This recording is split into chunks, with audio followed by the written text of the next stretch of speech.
Just a very quick video, a very quick explanation and tutorial on leverage and how to use it and what it is.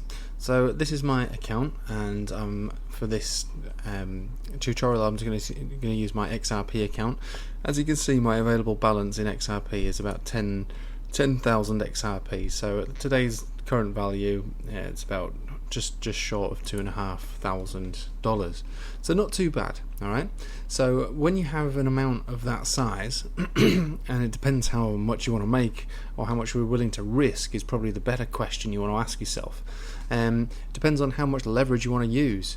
Now, when you've got that amount, and like I say, I mean, unless you want to really try and make lots and lots of money, you don't really want to be using more than a 2 or a 3x leverage. A 5x is considerable. If I choose to use 5x on this, I'll be trading over $10,000 worth, about $12,500 worth of asset in one go, just on a 5x. But that's obviously because of the overall balance in my account. The way that it would work is you simply have a sliding mechanism, and if you don't like the way that it works, the slide that you've got here, you can choose to write in exactly, even down to decimal points, of how much leverage you want to use. I could use 1.25 leverage if I wanted to. A 1 leverage would mean that I'd be simply using the weight of my account, which to some people they think that that's basically not doing anything, but actually when you've got £2,500, you're basically leveraging with just that value. So yes, the value of this XRP would go up or it would go down, but it would go down according to the weight of my account. So that's actually, when you have a reasonably sized portion of weight in your account, a 1x is perfectly fine, and I actually use 1x quite a lot. Most of the time I would use a 2x, and the 2x basically doubles my account. So now I'll be trading with 20,000 XRP. Basically, that would be about $5,000. So that again is nothing to be sniffed at. That's pretty good. Now the problem with leverage is, I'm sure you know about this, but if you don't, the way it works is, if this goes up, I will be not just going up in value with my XRP, but I will be earning on top of that XRP. I would be earning the amount of XRP going up. I would be accumulating more.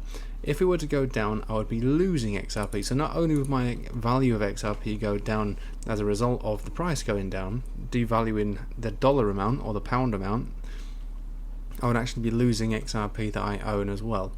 The higher the leverage, the higher the gains, also the higher the losses, because you're borrowing from the broker here, so they need to recover their losses from you, because they've allowed you to borrow from them. That's basically what leverage is. You're borrowing on top of what you already own. I will borrow from Bybit the equivalent of my account balance on a 2x. I will double my account balance temporarily while the trade is open on a 2x.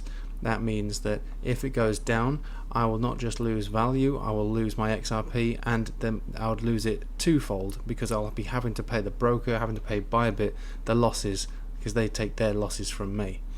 It's as simple as that. This can go all the way up to 50x, which is absolutely ridiculous. If I was to go to a 50x at 100% of my value, I would be trading with the weight of 468,000 XRP tokens. That is just unbelievably silly to be doing something like that. That would be trading at basically around 5 bitcoins.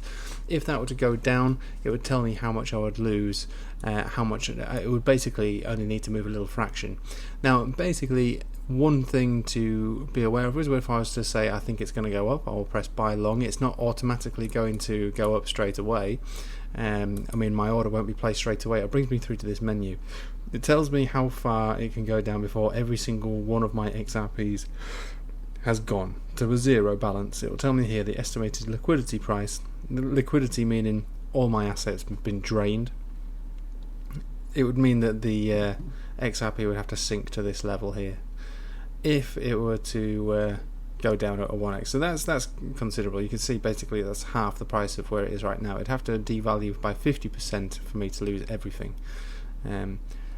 Let's see what it would look like if it were to be a 5x leverage at 100% of my account balance. The estimated liquidity price would be 20 cent 21 cent more or less. So you can see it's a considerable difference between the two of them there.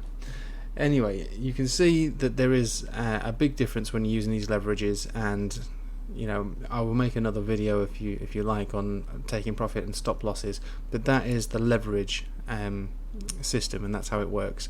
I would never recommend using more than 5x leverage. I generally use between 1 and 3 because I like to make sure that the way I see it is if you're trying to accumulate an asset which is going to increase in value anyway over time, you can't really afford to lose much of it. It's not like CFD trading or trading stocks shares, where you earn your money and that money is your money.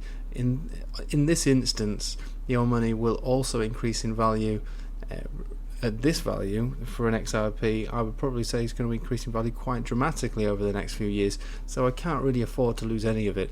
I consider each of these XRP to be worth at least $1, between $1 and $5 in the near future. So as you can imagine, I don't want to lose any of them anyway. I just want to earn more of them, and the best way to earn more of them is probably using this platform, Bybit. But at the end of the day, it does carry a great deal of risk, and I'm well aware of that risk, which is why I don't use much more than a 3x leverage. Anyway, I will leave it with you there. That's leverage for you. Thanks for watching.